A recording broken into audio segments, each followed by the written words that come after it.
Hello friends, welcome back to clear concept classes. तो जो आज का टॉपिक है वो है फोटोसिंथेसिस। तो किसी भाई ने मुझे बोला था फोटोसिंथेसिस की वीडियो बनाई है, तो आज मैं लेके आया हूं फोटोसिंथेसिस। और किसी और को भी और किसी और टॉपिक पे पढ़ना है तो मुझे कमेंट में लिख सकता है, ठीक है। तो आइए हम लोग अपना टॉपिक स्टार्ट करते हैं। वो है photosynthesis, provider of food for all. तो आखिर ये फोटोसिंथेसिस होता क्या है, इसको हम लोग provider of food for all क्यों बोलते हैं, आखिर ये कौन परफॉर्म करता है, कैसे करता है, ठीक है, तो वो सब हम आज जानेंगे। तो आगे देखते हैं what is photosynthesis. It is the process by which all living plants containing chlorophyll produce food substances like glucose and starch from CO2, that is carbon dioxide, and water by using light energy or sunlight। ठीक है, photosynthesis एक ऐसा process है जिसके द्वारा जितने भी living plant sales होते हैं, जितने भी प्लांट सेल्स लिविंग होते हैं और उनके पास क्लोरोफिल होता है, तो वो क्या करते हैं, फूड सब्सटेंसेस जैसे ग्लूकोज और स्टार्च को बना सकते हैं। कैसे? कार्बन डाइऑक्साइड और वाटर को यूज करके in the presence of light energy. ठीक है, हम इसको कैसे सिंपली बोल सकते हैं, photosynthesis is a process by which living plant cells containing chlorophyll produce food substances like glucose and starch from carbon dioxide and water by using light energy or sunlight। इसको हम इक्वेशन के form में भी दे सकते हैं। आइए देखते हैं वो इक्वेशन क्या है। वो है 6CO2 plus 12H2O in the presence of sunlight and in chlorophyll, and chlorophyll will give C6H12O6 which is glucose। ये फॉर्मूला याद रखना है, ठीक है, इंपॉर्टेंट ये फॉर्मूला याद रखना पड़ेगा। Glucose plus 6H2O plus 6O2। ठीक है, जब कार्बन डाइऑक्साइड और वाटर रिएक्ट करता है in the presence of sunlight, तो क्या बनाता है, ग्लूकोज बनाता है जो कि फूड सब्सटेंस है, वाटर बनाता है और ऑक्सीजन बनाता है। ठीक है, अब ये जो कार्बन एटम है, ऑक्सीजन है, हाइड्रोजन है, ये कहां से आ रहे हैं, ये क्वेश्चन जानना जरूरी है और एग्जाम्स में भी पूछे जाते हैं। ठीक है, तो ये कार्बन है, एकदम ऑफ कोर्स कार्बन डाइऑक्साइड से ही आएगा। ठीक है, ये हाइड्रोजन है तो ऑफ कोर्स वाटर से ही आएगा, यहां से ऐसे आ गया। ठीक है, और जो ये ऑक्सीजन एटम है, ये ऑक्सीजन मॉलिक्यूल है, वो कहां से आता है, कार्बन डाइऑक्साइड से ही आता है। ठीक है, कहां से आता है, कार्बन डाइऑक्साइड से ही आता है। ठीक है, अब देखिए जो ये जो मॉलिक्यूल है ऑक्सीजन का, वो आता है वाटर से। कहां से आता है, वाटर से। और जो ये हाइड्रोजन है यहां से आएगा, और जो ऑक्सीजन है वो भी यहां से आएगा। ठीक है, ये इक्वेशन याद करना पड़ेगा। ठीक है, आसान इक्वेशन है। 6CO2 plus 12H2O in the presence of sunlight will give C6H12O6, that is glucose, 6H2O plus 6O2। Exam में क्वेश्चन कैसे पूछे जा सकते हैं कि पूछ देगा कि जो जो फ्री ऑक्सीजन मॉलिक्यूल है वो किस में से आता है, कार्बन डाइऑक्साइड में से आता है या वाटर में से आता है। आंसर क्या होगा, वाटर में से आता है। ठीक है, और जो ग्लूकोज का जो ऑक्सीजन है वो कहां से आता है, तो वो आता है कार्बन डाइऑक्साइड से। ठीक है, हमने इक्वेशन जाना फोटोसिंथेसिस का क्या होता है और उसका डेफिनेशन जानेंगे। ठीक है, अब आते हैं हम लोग फोटोसिंथेसिस के इंपॉर्टेंस पे। किस पे आते हैं हम लोग, इंपॉर्टेंस, इंपॉर्टेंस ऑफ फोटोसिंथेसिस। ठीक है, तो पहला इंपॉर्टेंस क्या कह सकते हैं हम फोटोसिंथेसिस का, that is food for all. सबके लिए फूड बनाता है फोटोसिंथेसिस। ठीक है, तो फोटोसिंथेसिस परफॉर्म कौन करता है, वो करते हैं living plant sales containing chlorophyll. ठीक है, जितने भी प्लांट सेल्स है उनके पास क्लोरोफिल होगा तो वो क्या कर सकते हैं, फोटोसिंथेसिस की प्रतिक्रिया कर सकते हैं। और फोटोसिंथेसिस का जो प्रोडक्ट है वो क्या है, वो है ग्लूकोज। ग्लूकोज क्या है, एक कार्बोहाइड्रेट है, और कार्बोहाइड्रेट क्या होता है, एक एनर्जी का सोर्स है। ठीक है, जो एक एनर्जी का सोर्स है। ठीक है, जो कि ऑर्गेनिज्म को लिविंग रखने के लिए जरूरी करता है। ठीक है, वो फूड बनाता है। फोटोसिंथेसिस परफॉर्म कौन करता है, तो परफॉर्म्ड बाय, लिख सकते हैं यहाँ पे, परफॉर्म्ड बाय प्लांट। क्यों प्लांट ही केवल परफॉर्म करता है, क्योंकि प्लांट ही के पास क्लोरोफिल होता है, क्लोरोप्लास्ट होता है। ठीक है, क्लोरोप्लास्ट आगे हम पढ़ेंगे। प्लांट के पास ही केवल क्या होता है, क्लोरोप्लास्ट होता है। ठीक है, तो प्लांट को जो बोल सकते हैं वो एक प्रोड्यूसर है, क्या बोल सकते हैं, प्रोड्यूसर। जो प्लांट है वो प्रोड्यूसर है, इसीलिए हम प्लांट को बोल सकते हैं कि देयर प्लांट्स आर ऑटोट्रॉफ्स। क्या बोल सकते हैं हम लोग, autotrophs. Autotrophs are those living organisms that can make their own food. ठीक है, वो खुद के लिए खाना बना सकते हैं, उसको बोलते हैं autotrophs. Autotrophs are the living plant cells. ठीक है, इसलिए हम उनको प्रोड्यूसर बोल सकते हैं। और जितने एनिमल्स है और ह्यूमन बीइंग्स है वो क्या है, कंज्यूमर्स है। ठीक है, तो फोटोसिंथेसिस के द्वारा फूड फॉर ऑल मिलता है, ये इसका पहला इंपॉर्टेंस है, which is very very important. And next one is also very very important, that is oxygen. Photosynthesis ही एक ऐसा बायोलॉजिकल प्रोसेस है जिसमें ऑक्सीजन मॉलिक्यूल रिलीज होता है।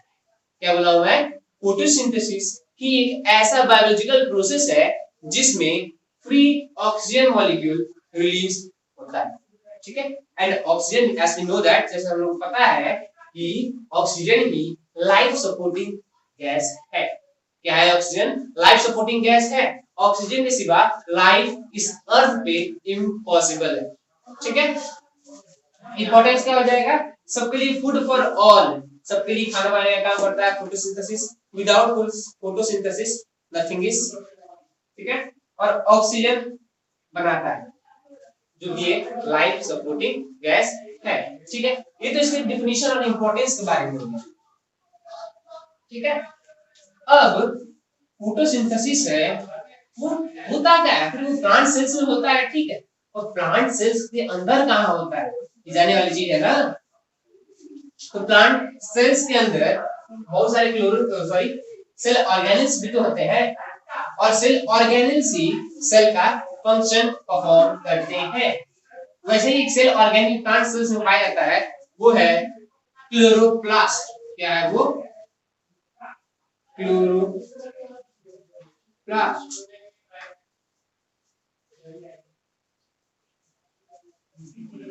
ठीक है, पिछले क्लास में मैंने इसके बारे में डिस्कशन किया था, सेल ऑर्गेनिल्स के बारे में, पर और उसमें मैंने कुछ आपको अच्छे से नहीं बताया था इसके बारे में, क्लोरोप्लास्ट के बारे में, और उस डायग्राम में कुछ सही नहीं था। तो मैं कहूंगा कि जो आज का डायग्राम बना रहा उस डायग्राम को फॉलो कीजिएगा।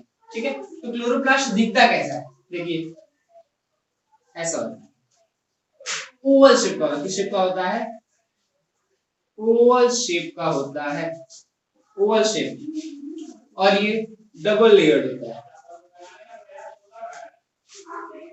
कैसा होता है, डबल लेयर्ड होता है। देखिए ये हो गया इसका आउटर मेम्ब्रेन, ये हो गया इसका इनर मेम्ब्रेन। ठीक है, कुछ प्लेट्स होते हैं, देखिए ऐसे ऐसे कुछ प्लेट्स होते हैं।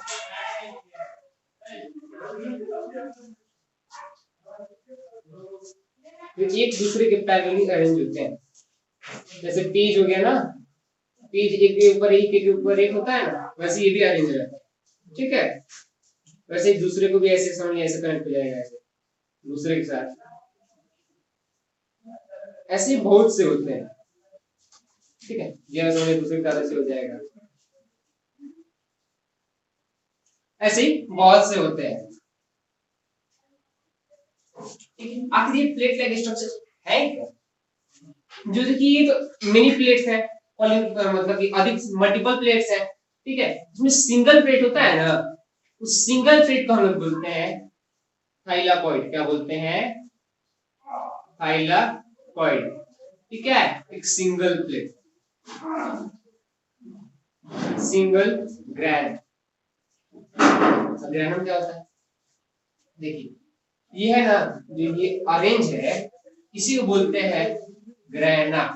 थाइलाकॉइड्स प्लेट्स में अरेंज होते हैं ना, इसीलिए हम लोग इसको बोलते हैं grana.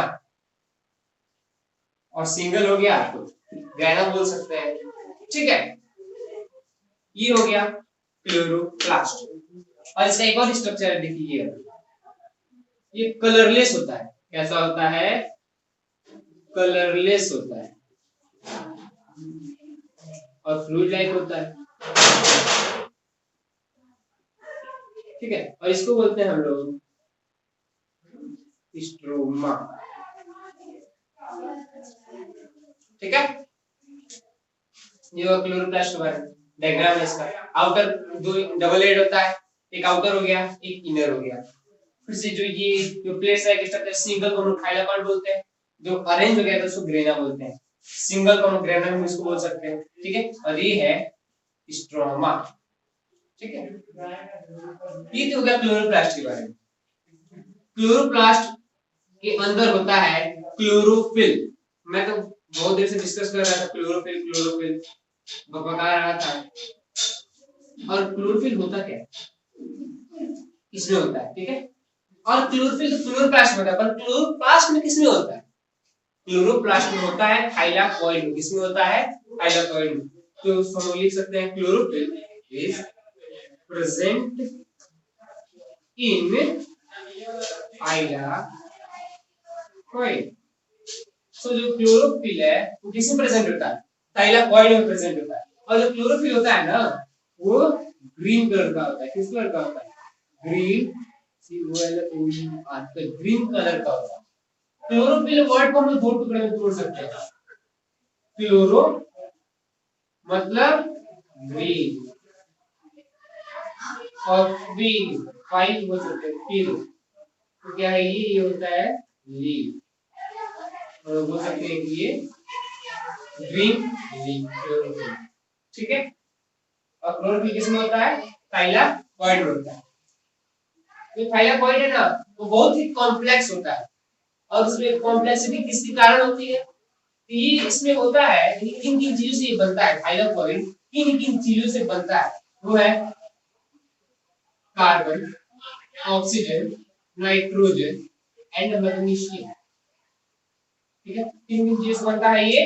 Carbon, oxygen, nitrogen and magnesium. इन चीजों से थाइलाकॉइड बनता है। और ये लोग क्या करते हैं? एक दूसरे में कंबाइन होकर एक बहुत ही कॉम्प्लेक्स स्ट्रक्चर बना लेते हैं, जिसको हम लोग बोलते हैं थाइलाकॉइड, ठीक है। एक दूसरे में कंबाइन करते हैं, बहुत ही कॉम्प्लेक्स बना देते हैं और वो हो जाते हैं थाइलाकॉइड, ठीक है। ये तो हो गया जस्ट क्लोरोप्लास्ट के बारे में। और जो फोटोसिंथेसिस का जो प्रोसेस होता है वो स्ट्रोमा में होता है और थाइलाकॉइड में होता है, ठीक है। ये हो गया इसके बारे में क्लोरोप्लास्ट। तो इसका तो आइए रिवीजन मारते हैं क्लोरोप्लास्ट का। ओवल शेप में होता है, डबल लेयर्ड होता है, ये जो प्लेट्स होते हैं थाइलाकॉइड्स बोलते हैं। और ये क्या करते हैं?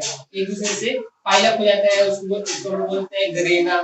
फिर जो ये सेमी कलरलेस लिक्विड है उसको बोलते हैं स्ट्रोमा, ठीक है। और ये एक मिस हो गया है, ये है जिसे थाइलाकॉइड्स कनेक्ट रहते हैं एक दूसरे से, उसको बोलते हैं हम लोग फ्रेट। क्या बोलते हैं हम लोग? फ्रेट बोलते हैं, ठीक है।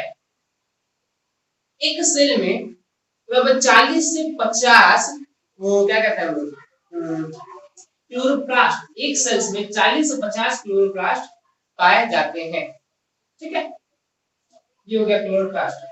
और जो क्लोरोफिल है आप सरप्राइज में जानते हैं, जो क्लोरोफिल है वो 9 प्रकार का होता है। कितने प्रकार का होता है? 9 प्रकार का क्लोरोफिल होता है। इसमें से दो सबसे मेन है, वो होते हैं क्लोरोफिल ए और जो क्लोरोफिल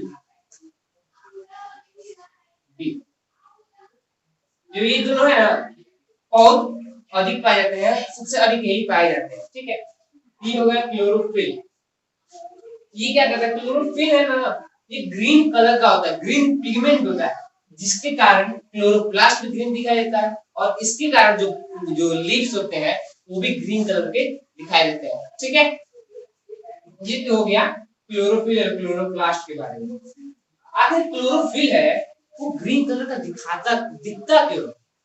क्योंकि क्या होता है ना, जो सनलाइट होता है उसको, जो सनलाइट होता है 7 कलर का बनाता है। विबजियोर, हम लोग फिजिक्स में पढ़े होंगे, विबजियोर, ये है ना, violet, indigo, blue, green, yellow, orange, red. ठीक है, तो जो सनलाइट होता है इन 7 कलर का वो होता है, कॉम्बिनेशन होता है सनलाइट। ठीक है, ये क्या करता है क्लोरोफिल, ए और बी, इसका जो क्लोरोफिल होता है वो क्या करता है ना, इन सबको क्या करता है, ब्लू लाइट को, रेड लाइट को, इन सब क्या करता है अपने अंदर रख लेता है, अट्रैक्ट कर लेता है, और जो एमिट करता है वो होता है ग्रीन लाइट, जिसके कारण ये जो क्लोरोफिल है वो ग्रीन कलर का दिखाई देता है। ठीक है, ये तो हो गया क्लोरोप्लास्ट और क्लोरोफिल के बारे में। अब एक और जो इसमें है क्लोरोफिल, वो इधर ये सेंसिटिव होता है, किसको, लाइट पे, ये बहुत ही अधिक सेंसिटिव होता है। जो क्लोरोफिल है वो लाइट पे बहुत ही अधिक सेंसिटिव होता है, जिसके कारण अगर अधिक लाइट मिलेगी तो क्लोरोफिल खत्म हो जाएगा। क्या होगा, क्लोरोफिल खत्म हो जाएगा अधिक लाइट मिलेगी। लेकिन क्लोरोफिल को लाइट चाहिए, पर लिमिटेड अमाउंट में चाहिए, जिसके कारण क्लोरोफिल बन सके। अगर कोई यहाँ पर आप प्लांट लगाइएगा, एक स्टोन के नीचे होगा और एक स्टोन के थोड़ा साइड में होगा। ठीक है, समझ लीजिए स्टोन नहीं, हम लोग एक बड़ा पेड़ ले लेते हैं, एक प्लांट लगाइएगा बड़े पेड़ के नीचे, ठीक है, और एक प्लांट लगाइएगा बड़े पेड़ के साइड में, जहां सनलाइट अधिक मिलती है। जो पेड़ के नीचे लगाए रहेंगे ना, उस प्लांट में जो लीव्स होंगे वो देखिए जल्दी जल्दी पीले होने लगेंगे, और कुछ दिनों बाद वो जो प्लांट होगा वो सही खत्म हो जाएगा। ठीक है, और जो उसके साइड में जो प्लांट लगाए होंगे वो एकदम बढ़िया कोशिश होगी।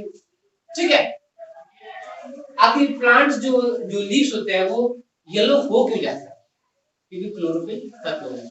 ठीक है, क्लोरोफिल को बनने के लिए भी सनलाइट चाहिए, और क्लोरोफिल को बनने के लिए सनलाइट नहीं मिलेगा, जो पुराना क्लोरोफिल होगा वो तो खत्म हो जाएगा, और नए को बनने के लिए मौका ही नहीं मिलेगा।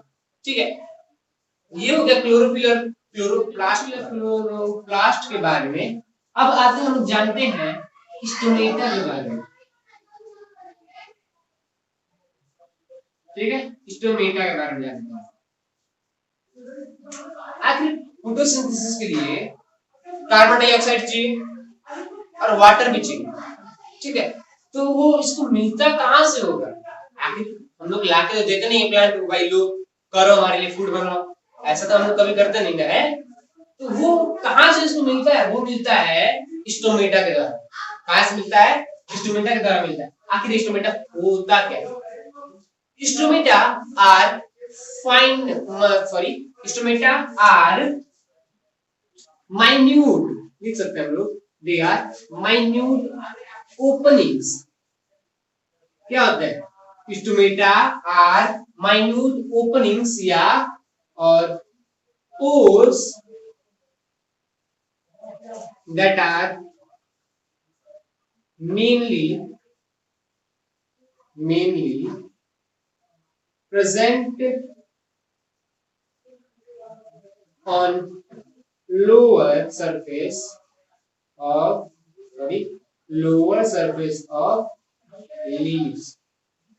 तो कहाँ प्रेजेंट होता है स्टोमेटा? मेनली मतलब अधिक अमाउंट में जो लीव्स होता है उस लोअर सरफेस पे प्रेजेंट होता है। देखिए कैसे होता है, जैसे लीव्स हो गया, लीव को क्या है समझिए, ये लीव हो गया, ठीक है, लीव हो गया। और जो इसके लोअर सरफेस होगा ना, ये देखिए ये जो पार्ट हो गया ना, यहाँ पे जो स्टोमेटा होते हैं थोड़े अधिक पाए जाते हैं, और यहाँ पे है ना, यहाँ पे थोड़े कम अमाउंट में पाए जाते हैं। ठीक है, तो वो छोटे छोटे बहुत छोटे छोटे ओपनिंग है। आप ये एक्सपेरिमेंट भी कर देख सकते हैं घर पे, जब धूप होता हो एक पत्ती को तोड़ के देखिएगा, और उसको सनलाइट सन के सामने रख के देखिए, आपको छोटे छोटे बहुत छोटे छोटे पोर्स दिखाई देंगे, ठीक है। तो इंस्ट्रूमेंटा काम क्या करता है, तो एटमॉस्फेयर में कार्बन डाइऑक्साइड होता है ना, उसको अपने अंदर ले लेता है। क्या करता है, जो एटमॉस्फेयर के अंदर कार्बन डाइऑक्साइड होता है, वो क्या करता है, इंस्ट्रूमेंटा अपने अंदर ले लेता है, ठीक है।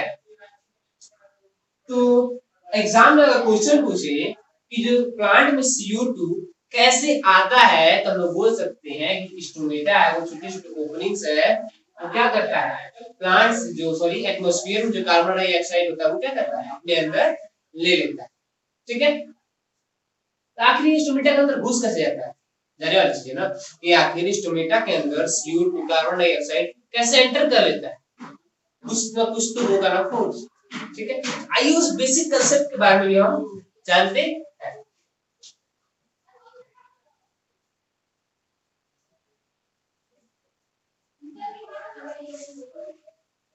तो बेसिक कंसेप्ट क्या है, सबसे पहले देखिए ट्रांसपीरेशन। ट्रांसपीरेशन के बारे में पूरा एक चैप्टर का वीडियो बनाऊंगा, ठीक है, उसके बारे में हम अच्छे से डिस्कस करेंगे। कुछ तब तक हम लोग जानने के लिए मैं इसको डिस्कस कर दे रहा हूँ। ट्रांसपीरेशन होता क्या है, it is the loss of water from aerial parts of the plant, बोल सकते हैं, ठीक है। It is loss of water from aerial surface of plant। Aerial surface मतलब जैसे लीव्स हो गया, स्टेम हो गया, ठीक है। यहां से क्या आता है, जो वाटर होता है वो लॉस होता है, इवापोरेशन जैसे नहीं, वेपर्स के फॉर्म में। वेपर्स के फॉर्म में क्या होता है, ट्रांसपिरेशन में वाटर लॉस होता है। वाटर ट्रांसपिरेशन का हम लोग डेफिनेशन क्या बोल सकते हैं, that is the loss of water from aerial surface of plants in the form of water vapour. इसमें ये in the form of water vapour, ठीक है।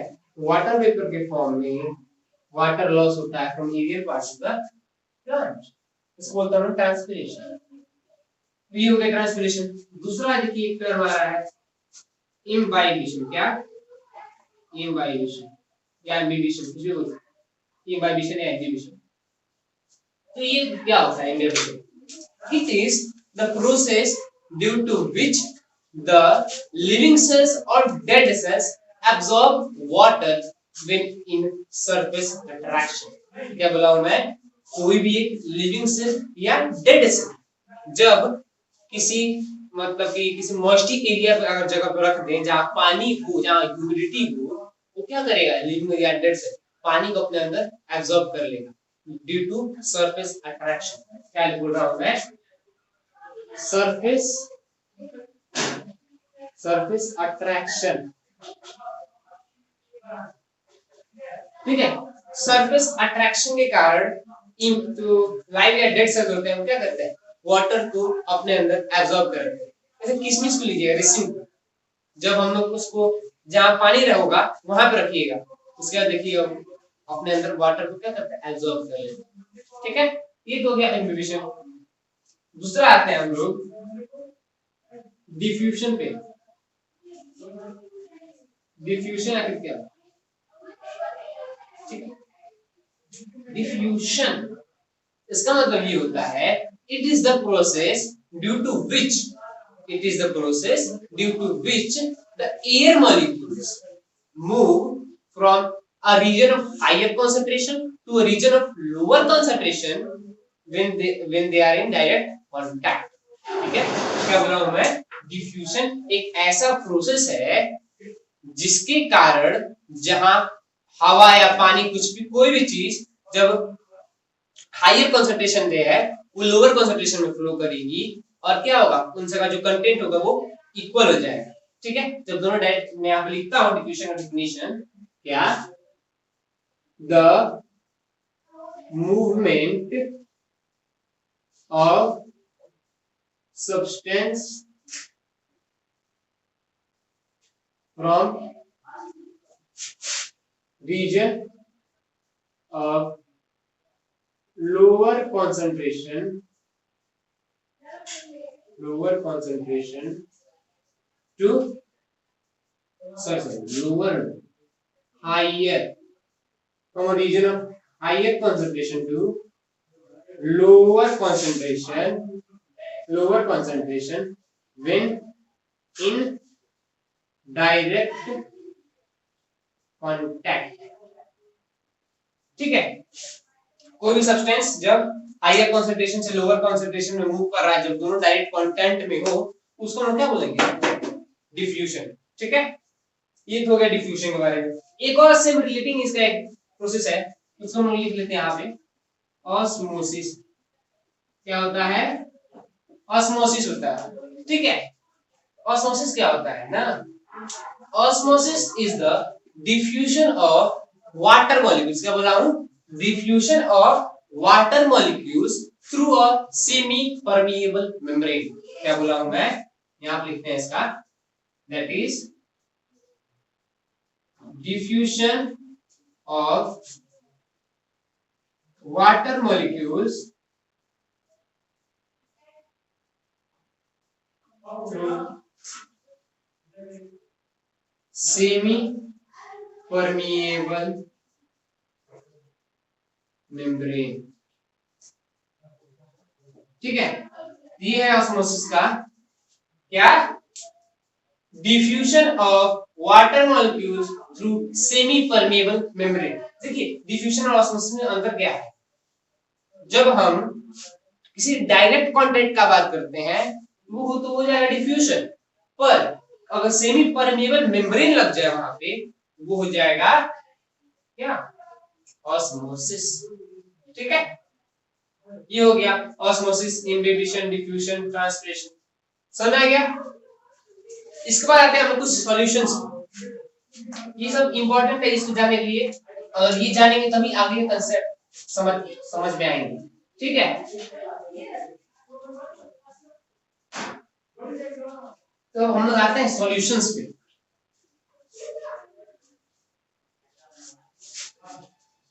Types of solution, types of solution. तो सॉल्यूशन होता है वो तीन प्रकार के हो सकते हैं। पहला आइसोटोनिक, दूसरा हाइपरटोनिक, तीसरा हाइपोटोनिक। ठीक है, समझिए एक सब्सटेंस, सॉरी एक कंटेनर है, ठीक है, इसमें पानी भरा हुआ है, चाहे कोई भी सॉल्यूशन भरा हुआ है, अगर मैं कोई सब्सटेंस रख दिया इसमें, तो क्या हो रहा है ना, इसमें सबसे पहली बात, इसमें ये जो सब्सटेंस हम लोग रखे हैं उसके अंदर, इसमें जो पानी, समझ लीजिए पानी ही रखे हैं हम, जो पानी की कमी, इसमें पानी की कमी है ना, आखिर ये लोअर कंसंट्रेशन पे है, और यहाँ पे जो सेल के बाहर है जो रेसिन, समझ लो रेसिन, यहाँ पे लोग रेसिन रख दिए हैं। क्या रख दिए हैं? रेसिन। और ये है वाटर। ठीक है, ये लोअर कंसंट्रेशन पे है और ये हायर कंसंट्रेशन पे। ठीक है, तो कभी भी हायर से लोअर में मूव करता है ना, हम लोग पता है ना, कभी भी हायर से लोअर पे मूव करता है। ठीक है, तो वाटर क्या होगा? इसके अंदर घुसेगा, पर जितना पानी घुसेगा उतना ही अगर बाहर आ जा रहा है, अगर जितना घुस रहा है उतना ही बाहर आ जा रहा है, तो उसको क्या बोलेंगे? वो सॉल्यूशन क्या है? आइसोटोनिक सॉल्यूशन है। जो आउटर कंसंट्रेशन और जो इनर कंसंट्रेशन होगा, दोनों क्या होगा? इक्वल होगा। नहीं, इक्वल नहीं होगा, जैसा था पहले वैसा ही रहेगा। ठीक है, ये कहा जा रहा है हाइपरटोनिक सॉल्यूशन। इसमें क्या हो रहा है? हाइपरटोनिक सॉल्यूशन में ना क्या होता है, समझ लीजिए, जो सेल रखे हैं हम लोग, जो समझ रेसिन रखे हैं यहाँ पे, उसमें से क्या होता है ना, पानी बाहर निकलने लगता है। ठीक है, ये है, समझ लीजिए, इसमें से जो रेसिन है, इसमें से कुछ भी है, समझ लीजिए पानी ही है इसके अंदर, तो क्या बाहर निकल जा रहा है। बाहर निकलने से क्या होगा? श्रिंक करेगा, मतलब कि छोटा हो जाएगा ना, श्रिंक करेगा तो श्रिंक करेगा, छोटा हो जाएगा। समझ लीजिए कुछ ऐसा था तो ये छोटा ऐसे हो जाएगा। मान ली पहले ऐसे था, अब ये ऐसे हो गया है, ठीक है। अगर ये ऐसे हो गया हम लोग क्या बोल सकते हैं कि सेल छोटा हो गया है, ठीक है। इसके साथ क्या हुआ है, एक्स ऑस्मोसिस हुआ है। क्या हुआ है, एक्स ऑस्मोसिस, मतलब कि जो पानी है वो बाहर निकल गया। और जस्ट उसका उल्टा हाइपोटोनिक है। इसमें क्या होता है ना, हाइपोटोनिक में जो पानी होता है इसके अंदर घुस जाता है, ठीक है। समझिए पानी है और ये रेसिन है, इसके अंदर घुस जाएगा। ये पहले इतना था तो अभी इतना हो सकता है, समझिए इतना हो, ठीक है। जब इसमें क्या हो जाएगा, एंड ऑस्मोसिस, मतलब पानी अंदर जाएगा, एंड ऑस्मोसिस हो जाएगा, ठीक है। इसके कारण क्या होगा, जो इसका साइज है वो बढ़ जाएगा। जब साइज बढ़ता है, समझ लो रेसिन है उसके अंदर पानी आया तो उसका उसका साइज बढ़ता है ना, उसका एक ऐसा कंडीशन आ जाएगा उसकी उससे अधिक वो पानी एब्जॉर्ब नहीं कर सकता है। एक उसका एक ऐसा कंडीशन आ जाएगा कि उससे अधिक वो पानी एब्जॉर्ब नहीं कर सकता है। उस कंडीशन को हम लोग बोलते हैं, क्या बोलते हैं, टर्जिड। क्या बोलते हैं उस कंडीशन को हम लोग बोलते हैं टर्जिडिटी, ठीक है। और जिस जो सेल है उसको बोल देंगे टर्जिड कंडीशन में आ गया, ठीक है। और इस वाले क्या बोलेंगे, फ्लैसिड कंडीशन में आ गया। किस कंडीशन में आ गया है, फ्लैसिडिटी। और जो सेल होगा वो किस कंडीशन में आ गया, फ्लैसिड कंडीशन में आ गया। तो हम लोग सॉल्यूशन के बारे में क्या पढ़े, तीन सॉल्यूशन टाइप पढ़े, आइसोटोनिक, हाइपोटोनिक, हाइपोटोनिक। इसमें क्या होता है कि आइसोटोनिक में जितना पानी घुसता है उतना ही बाहर निकल जाता है। जो इनिशियल जो कंसंट्रेशन था वही फाइनल कंसंट्रेशन भी रहता है। बट हाइपोटोनिक में क्या होता है, जो पानी है सब्सटेंस अंदर से जो कंटेंट है वो बाहर निकल जाता है, ठीक है। और उसको फ्लैसिड बना देता है। क्या बना देता है, फ्लैसिड बना देता है। और कंडीशन को हम लोग बोलते हैं फ्लैसिडिटी। और ये हाइपोटोनिक है, इसके अंदर क्या होता है, इसके में हाइपोटोनिक में क्या होता है, सब्सटेंस रखा है उसके अंदर पानी घुस जाता है और सेल को टर्जिड बनाता है। क्या बनाता है, टर्जिड, ठीक है। ये हो गया टाइप्स ऑफ सॉल्यूशन के बारे में। अगर ये समझ में आ गया, flaccidity, turgidity, osmosis, diffusion, imbibition और ट्रांसपीरेशन, और आपको समझ में आ गया, आगे का भी आपको प्रोसेस समझ में आएगा, ठीक है। सॉरी। सो जो स्टोमेटा है वो क्या होता है, वो तो माइन्यूट ओपनिंग्स है। क्या वो हमेशा खुले रहते हैं, क्या वो हमेशा खुले रहते हैं, नहीं। जो स्टोमेटा होता है वो केवल दिन में ही खुला रहता है। क्या होता है, वो केवल दिन में ही ओपन रहता है पर रात को क्लोज रहता है।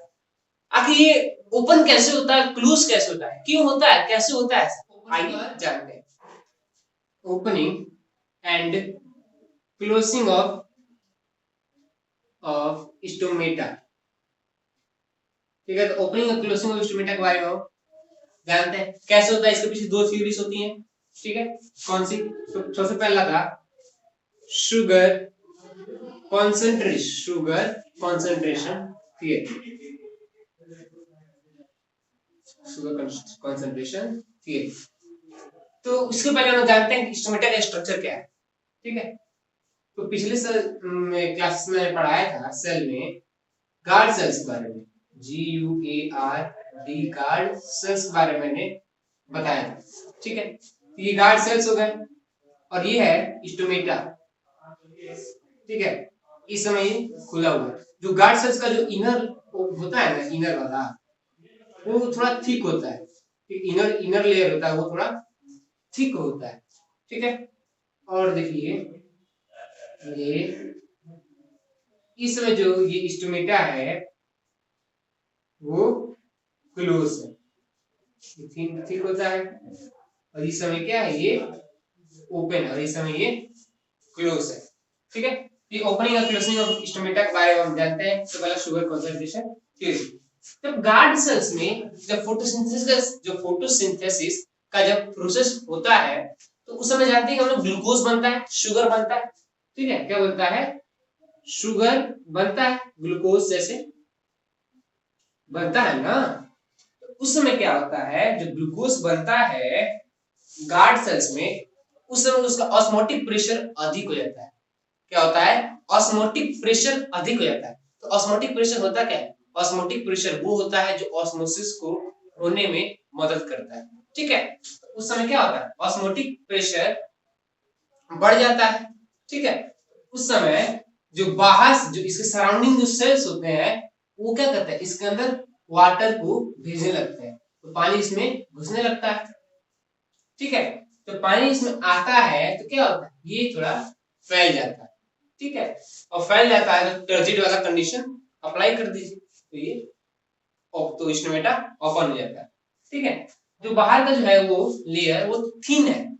ठीक है, जिसके कारण वो थोड़ा अधिक फैलता है, पर जो इनर लेयर है वो थोड़ा थिक होता है, जिसके कारण वो थोड़ा कम फैलता है।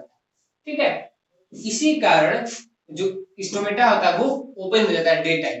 जब डे टाइम में सनलाइट के प्रेजेंस में जब गार्ड सेल्स के अंदर फोटोसिंथेसिस का जो प्रोसेस होता है उस समय ग्लूकोज या शुगर बनता है। ठीक है, जब ग्लूकोज या शुगर बनता है उस समय गार्ड सेल्स में वो होता है ना, क्या कहते हैं, हाँ, ऑस्मोटिक प्रेशर। ऑस्मोटिक प्रेशर जब बढ़ता है, ऑस्मोटिक प्रेशर वो होता है जो ऑस्मोसिस होने में मदद करता है। जब ऑस्मोटिक प्रेशर बढ़ता है तो जो सराउंडिंग सेल्स होते हैं गार्ड सेल्स के, उसके अंदर पानी भेजने लगते हैं। देखिए, पानी भेजने लगते हैं, जिसके कारण ये फैल जाता है। आउटर मोस्ट वाला जो लेयर होता है वो थोड़ा थिन होता है तो अधिक फैलता है, इनर वाला थिक होता है तो थोड़ा कम फैलता है। ठीक है, ये हो गया गार्ड सेल्स के बारे में और स्टोमेटा कैसे ओपन होता है। यही जब नाइट टाइम में ये प्रोसेस, फोटोसिंथेसिस का जो प्रोसेस है नाइट टाइम हो नहीं पाएगा। ठीक है, जिसके कारण ये जो गार्ड सेल्स होते हैं वो फ्लैसिड कंडीशन में आ जाते हैं। फ्लैसिड कंडीशन मतलब नॉर्मल कंडीशन में आ जाते हैं और स्टोमेटा क्लोज हो जाता है। ठीक है, ये तो हो गया शुगर कंसंट्रेशन थ्योरी के बारे में। दूसरा जो न्यू जो आया है वो है K प्लस कॉन्सेंट्रेशन थियोरी। ठीक है, तो K प्लस कॉन्सेंट्रेशन थियोरी है जब गार्ड सेल्स में फोटोसिंथेसिस होता है। ठीक है, तो बनता क्या है? ग्लूकोज बनता है, एटीपी बनता है। ग्लूकोज बनता है, एनर्जी बनता है ना। एनर्जी, वो एनर्जी किस फॉर्म में स्टोर होता है? एटीपी के फॉर्म में स्टोर होता है ना। एटीपी के फॉर्म में गार्ड सेल्स में क्या हो गया? एनर्जी स्टोर हो गया, जिसके कारण क्या होता है? जो बाहर से जो गार्ड सेल्स के जो सराउंडिंग में जो K प्लस जो कंसंट्रेशन होता है वो कम हो जाता है। सॉरी, जो गार्ड सेल्स में क्या होता है? K प्लस जो कंसंट्रेशन होता है वो कम हो जाता है। मैं एक शुरू से बताता हूँ K प्लस कंसंट्रेशन थ्योरी को। गार्ड सेल्स में जब फोटोसिंथेसिस होता है उस समय क्या होता है ना, एटीपी बनता है, ग्लूकोज एनर्जी है ना, ग्लूकोज क्या कहता है? एनर्जी है, तो एटीपी के फॉर्म में स्टोर हो जाता है। उसमें उसमें क्या होता है? उस समय गार्ड सेल्स की जो सराउंडिंग में जो सेल्स होते हैं उसमें K प्लस की मात्रा बढ़ जाती है। K प्लस की मात्रा बढ़ जाती है, वो जो K प्लस क्या करता है? इसके अंदर एंटर करने लगता है और इसका कंसंट्रेशन जो इस सॉरी जब K प्लस इसके अंदर घुसने लगता है, जिसके कारण क्या करता है ना, जब K प्लस इसमें बढ़ जाता है, इसमें बढ़ जाता है और सराउंडिंग सेल में थोड़ा कम हो जाता है, जिसके कारण क्या होता है? हाइपरटोनिक सॉल्यूशन हो जाता है। क्या? हाइपरटोनिक मतलब वाटर अंदर आएगा। ठीक है, हाइपरटोनिक मतलब वाटर अंदर आएगा, तो सराउंडिंग सेल्स में वाटर होते हैं इसके अंदर घुस जाते हैं और इसको टर्जिड बनाते हैं। क्या बनाते हैं? टर्जिड बना देते हैं। ठीक है, तो इसी को K प्लस थ्योरी बोलते हैं, K प्लस कॉन्सेंट्रेशन थ्योरी। वापस बताता हूं, K प्लस कॉन्सेंट्रेशन थ्योरी में क्या होता है?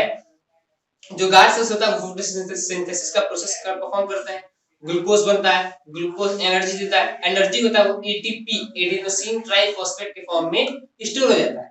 ठीक है, एटीपी जब बन जाता है तो सराउंडिंग सेल्स में से जो K प्लस कंसंट्रेशन जो K प्लस होता है वो इसके अंदर एंटर करने लगते हैं। जब एंटर कर लेते हैं जो K प्लस का कंसंट्रेशन थोड़ा सा बढ़ जाता है, तो ये क्या करता है? इसको हाइपरटोनिक बना देता है और जो बाहर के जो कंसंट्रेशन होता है वाटर का वो इसके अंदर आने लगता है, जिसके कारण ये टर्जिड कंडीशन में आता है और गार्ड सेल्स फैल जाता है और स्टोमेटा ओपन हो जाता है। पर नाइट के समय, रात के समय ऐसा नहीं हो सकता है, जिसके कारण ये जो गार्ड सेल्स होते हैं वो फ्लैसिड हो जाते हैं और स्टोमेटा बंद हो जाता है। ठीक है, तो आज हमने क्या पढ़ा? फोटोसिंथेसिस का डेफिनेशन पढ़ा, क्या होता है फोटोसिंथेसिस, उसका इंपॉर्टेंस क्या है। ठीक है, क्लोरोप्लास्ट और क्लोरोफिल के बारे में पढ़ा। क्लोरोप्लास्ट का जो डायग्राम है इंपॉर्टेंट है। ठीक है, उसके बाद हमने जाना कुछ बेसिक कंसेप्ट के बारे में, ट्रांसपिरेशन ऑस्मोसिस, इम्बाइबिशन, डिफ्यूजन, फिर types of solution 3, isotonic, hypotonic, hypotonic. ठीक है, उसके बाद हमें जानेंगे जो स्टोमेटा होता है क्या काम, उसका स्टोमेटा का फंक्शन क्या है, CO2 को अंदर लेता है। ठीक है, ओपन कैसे होता है और क्लोज कैसे होता है, दो थ्योरीज दी गई, शुगर कंसंट्रेशन थ्योरी और K प्लस कंसंट्रेशन थ्योरी। ठीक है, ये दोनों थ्योरीज अधिक इंपॉर्टेंट है। ठीक है, नेक्स्ट क्लास में हम लोग पढ़ेंगे जो फोटोसिंथेसिस है उसका प्रोसेस कैसे होता है। ठीक है, प्रोसेस ऑफ फोटोसिंथेसिस, और दो फेज होते हैं फोटोसिंथेसिस के, एक लाइट इंडिपेंडेंट फेज, एक लाइट डिपेंडेंट फेज, वो हम पढ़ेंगे। ठीक है, धन्यवाद।